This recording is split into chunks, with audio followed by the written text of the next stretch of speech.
You did everything right. You cut the subscriptions. You said no to the weekend trip. You resisted the new phone. Every single month, like clockwork, you moved money into savings. 100 here, 200 there, and now $10,000, sitting safe, untouched, growing at $50 a year. 50. I need you to actually sit with that number, not scroll past it. Sit with it. You didn't just save money. You sacrificed for that money. You chose discipline over comfort, over and over again. And after 12 months of that, the system handed you back $50. Here's the truth. No one says out loud when they pat you on the back for being responsible. Saving money doesn't build wealth. It just stops you from going broke. And those are two completely different things. My name is Ben, and if you've got money sitting in a savings account right now, money you worked hard for, money you're not sure what to do with, this video is going to change how you think about it. We're going to lay out the exact path from saving to investing. And I'm not just talking about the math, I'm talking about the psychology, because the math is the easy part. It's your own brain that's going to try to sabotage you at every step. Let's start with a number that should genuinely bother you. $10,000 in a savings account earning 1% interest. After 1 year, $10,100. Fine. That same $10,000 in the stock market, tracking the S&P 500, which has historically returned around 10% per year over long periods. After 1 year, $11,000. Ben, that's $900. Not exactly a revelation. Okay, fair, but keep watching. After 20 years, savings at 1%.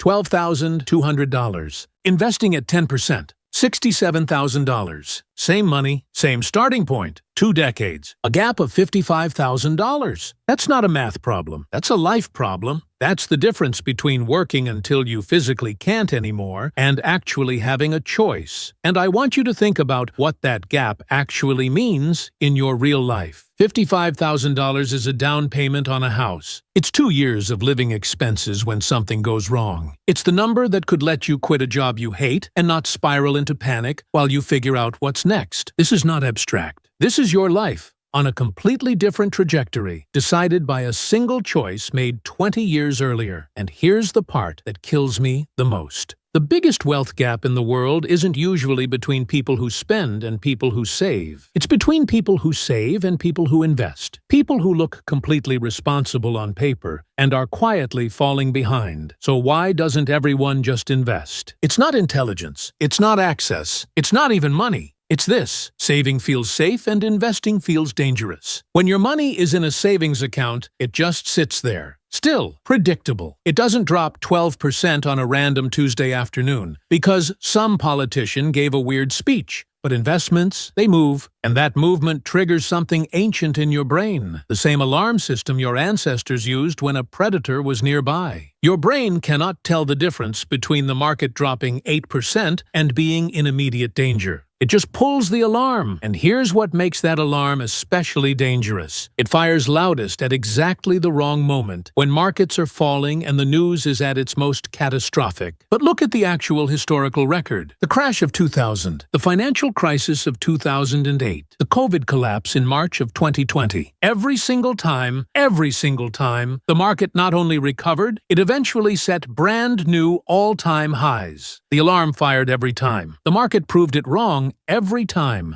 And that alarm, that very human, very understandable reflex, is the single biggest destroyer of long-term wealth. Because the investors who actually win aren't the ones who found the perfect time to enter the market. They're the ones who built a system that made the alarm irrelevant. Not through willpower, not through motivation, through structure. The brain fears what it cannot predict and cannot control. So the solution isn't to feel less fear. The solution is to remove the decisions that trigger it in the first place. And that is exactly what the next 5 steps do. Here's the actual roadmap. 5 steps. No fluff. Step 1. Build a real emergency fund first. Before you invest a single dollar, you need 3 to 6 months of living expenses in savings. Liquid, accessible, not invested, non-negotiable. Here's why this matters more than most people realize. The number one reason investors panic sell at exactly the wrong moment is because life happened and they had nowhere else to turn. They needed money, and the portfolio was all they had. Your emergency fund isn't just protection for you. It's psychological protection for your investments. It's what lets you stay calm when the market drops 20%. Because you know you can handle real life without touching your portfolio. Build the foundation before you build anything on top of it. Step 2. Separate the buckets in your mind. This is where most people skip ahead and regret it. You need to mentally divide your money into 2 completely different categories. Safety money, stable, untouchable, not here to grow. Here to protect. Growth money, designed to move, built to fluctuate. Its only job is to compound over time. When you mix these up, you make emotional decisions. You see your growth money drop 15% and you panic because you're treating it like safety money. They are not the same thing. Never were.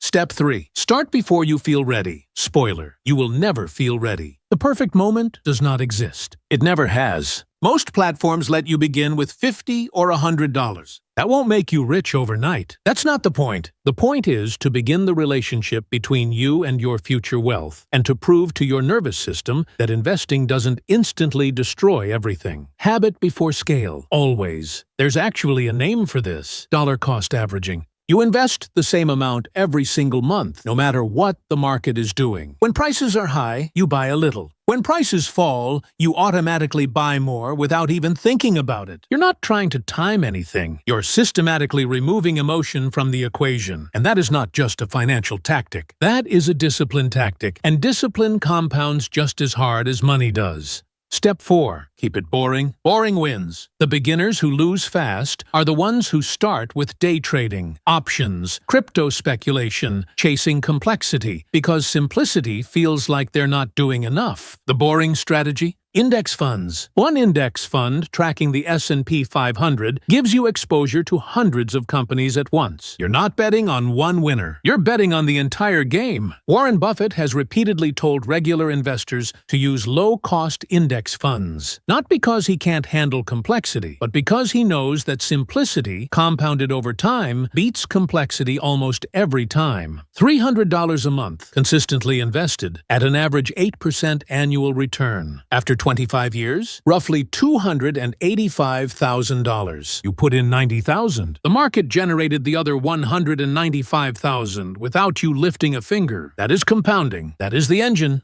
Step 5. Discipline is the entire strategy. Markets will drop. Headlines will be catastrophic. Your friends will tell you to sell. Your own brain will agree with them. Stay in. Here's the counterintuitive truth. When the market crashes, your monthly investment buys more shares at lower prices. Long-term investors don't just survive downturns. They benefit from them. The people who get hurt are the ones who panic out and miss the recovery. Think in decades, not days. I want to leave you with one image. Saving money is like keeping seeds in a jar. They're protected. They're safe. They're not going anywhere, but nothing is growing. The seeds just sit there, slowly losing whatever potential they were born with. Investing is planting those seeds in the soil. It's messier. It's uncertain. For a long time, nothing looks different. You don't see results immediately. The seeds are underground, and you start wondering if you made a mistake. But then, slowly, and then all at once, something happens. And what you end up with is something that could never, ever fit back inside the jar. Saving gives you stability. Investing gives you freedom. Stability means you survive the storm. Freedom means you get to choose whether to go outside at all. Most people spend their entire lives optimizing for stability, when what they actually want is freedom. The transition isn't complicated. It's just uncomfortable. And uncomfortable is exactly where you need to be if you want a different outcome. So I have one question for you, and I genuinely want you to answer it below. Are you still in the jar, or have you started planting? Because that answer tells me a lot about where you're going to be in 20 years.